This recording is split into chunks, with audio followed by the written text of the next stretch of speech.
So, alright, so first and foremost, I want to give all praises, honor, and glory to Yahweh, Ba'ashami, Oshai, Ba'asham, Kakodash. We see them as apostles and elders, agreements, and removal of teachers or apostles in the truth. And we see salutations, so they act on pushing the word on truth and say, Din and the out. You know, constantly on season with your shalom. And once again, going to tell the video, we are basically touching upon. You know, it's better to have a little, it's better to have little and know the Lord and be with the Lord and doing righteousness than to have plenty and doing wickedness. You understand? Because what is going when you have plenty, right? And you see it with plenty of these rich men outside there or people that have this certain they indulge in a certain wickedness because they always want to keep up that standard of being a rich. They want to keep up of showing that they have money and so forth. So they indulge and they indulge or they continue to live a wicked way, even though they have that money that the rest of the people in this world go watch and consider them to be righteous, not knowing is an abundance of wickedness that they're doing. So with this, as I say, through the spirit, that's what I touch upon. You know, it's better to have little and be with the Lord than to have many and not know the Lord. So this is Psalm chapter 37, verse 16. It say a little that a righteous man had is better than the riches of many wicked. And that is just straight to the point. You say a little that a righteous man had is better than riches of many wicked. Because as I say, a little that a righteous man. And that's just straight to the point.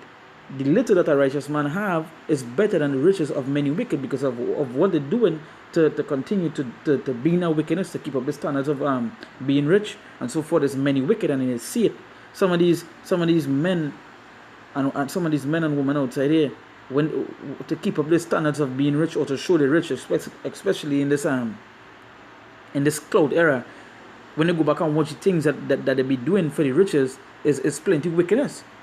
You understand? Some of these women that you see posting up themselves on the internet, you know, showing that they best car, there's an Instagram model, all this sort of stuff. When they watch the kind of things they be doing, they be sleeping with 100 men. They begin fly out to Dubai to basically be men defecate on them.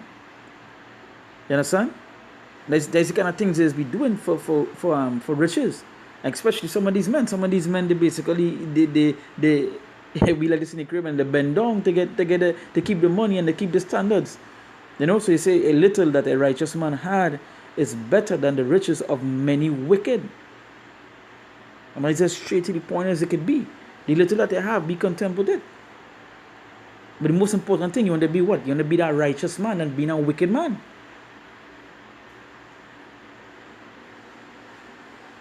You want to be righteous. You want to be for the Lord. You want to be serving the Lord. You don't want to be doing anything else.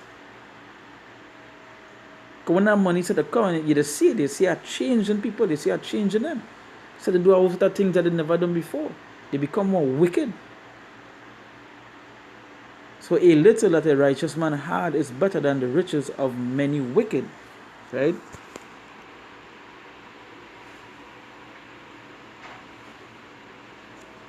I'm going to jump to the next scripture here. This is Proverbs chapter 16, verse 8.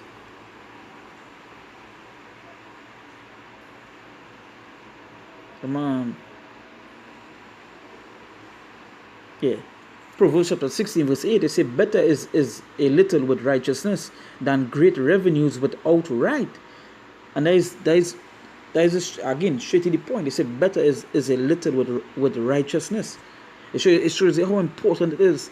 Righteousness is, and how important it is. You're supposed to have righteousness. You know, being a better man, having a righteousness inside of you, and so forth. But according to who? The Lord.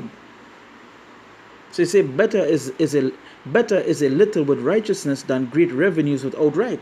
So it's better to have that little with righteousness than to have great revenues without right. So have that riches, that abundance without right. Being a wicked person. You know, it's one thing you could go and look up on the internet, look up on articles, stories, and so forth. Is that when the rich reach a stage of dying, there's one to become righteous. Because you get to understand that the great revenues, that the money that they have means nothing. all of a sudden you see this. All of a sudden instead of change, they want all of a sudden in that last set of seconds they want to change their ways. You know, they want to become righteous. So even them at the last days want to turn to be righteous. So show you the importance of what righteousness. So it's better to have that than great revenues, than great riches, and than to be wicked or be without right.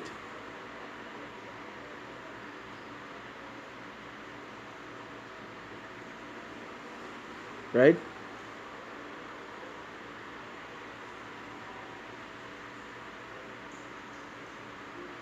So that is just the way it is. Because people outside here, they believe it, as the scripture say, they say they think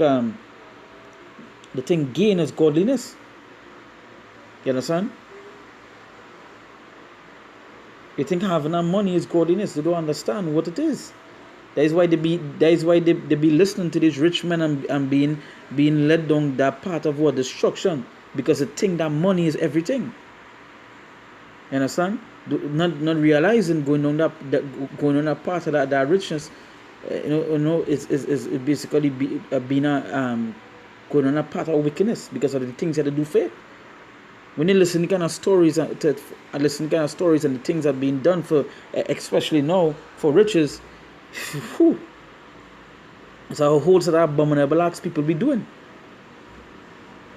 right? A whole set of abominable acts.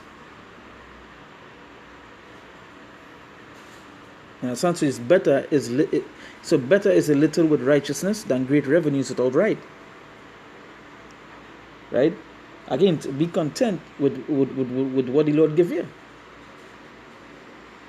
Because in the day of judgment, that money not going to help the rich. It's not going to help them. But your righteousness is. What you feel the rich going to do? You feel the rich could bribe the Lord? You understand? You feel like you give the Lord $1 million and tell him, hey Lord, I'm paying for my seat. You know, how do you like to say it? I pay my way into the kingdom. That's not going to work. You know?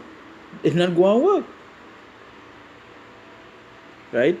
Same Proverbs chapter 15 verse 16. It says, better is little with the fear of the Lord than great treasure and trouble therewith. So again, going straight to tell you, it says, better is little with the fear of the Lord than great treasure and trouble therewith. So it's better to have little and be with the Lord and have the fear of the Lord than to have great treasure and let's be troubled. To have great revenue and be wicked. You know?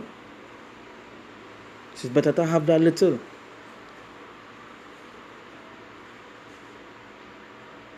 And be better to have a little and be righteous and have a faith in the Lord, serve the Lord, and so forth. All these things that you see these people have is going to disappear soon, and that not going to help you in the day of war, in the day of trouble. Matter of fact, as I saying that, let me get. This is James chapter 5 verse 1. It said, "Go to now, ye rich men, weep and howl for your miseries that shall come upon you. Your riches are corrupted and your garments are moth-eaten." Right? So the scripture said, "Go to now, ye rich men, weep and howl for your miseries that shall come upon you." It says, "Your gold and silver is cankered, and the rust of them shall be a witness against you, and shall eat your flesh as it with fire. Ye have heaped treasure together for the last days." It says, "Behold, the hire of the laborers who have reaped on your fields, which is of you kept back by fraud, crieth, and the cries of them which have reaped are entered into the ears of the Lord." They say, "Ye have lived in pleasure on the earth and been wanton. You have nourished your hearts as in a day of slaughter. You have condemned and killed the just, and he doth not resist you." Right? He said, "Be patient, therefore, brethren, unto the coming of the Lord. Behold, the husbandman waited for the precious fruit of the earth, and had long patience for it until he received the early and latter rain." Right? So going back up, as it say here. See, there are heap of treasures for the last days, but just remember, it's in scripture, so what? "Go to know ye rich men, weep and howl for your miseries that shall come upon you." So they're not going to escape because they think they have money. They can't buy the way out of the things that coming. But that righteousness could help you. That fear of the Lord is what could help you. Is what going to help you, matter of fact. Not that money. Because that money, that paper dollar is going to crash soon. And you can't use that chip to buy away into the kingdom. So it's better to have little and be righteous than to have that abundance and be wicked.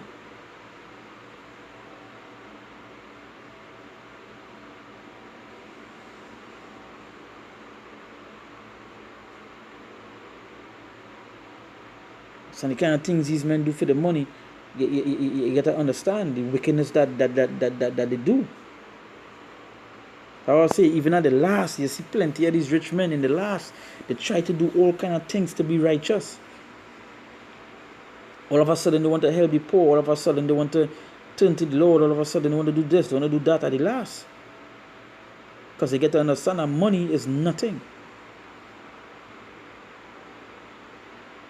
Right?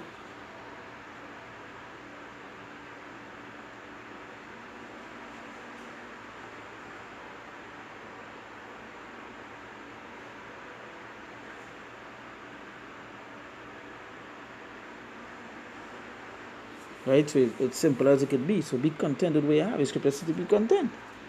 You understand? So hey, for that once again, we're going to give all praises, honor, and glory to Yahweh, Ba'ashem Yahushai, Ba'ashem Rakakodash. We sit down with apostles and elders, agreements, and reward our teachers, our apostles in the truth. And we say salutations, all the archives, and truth, and say day in and day out. Constantly in season, we say, Shalom.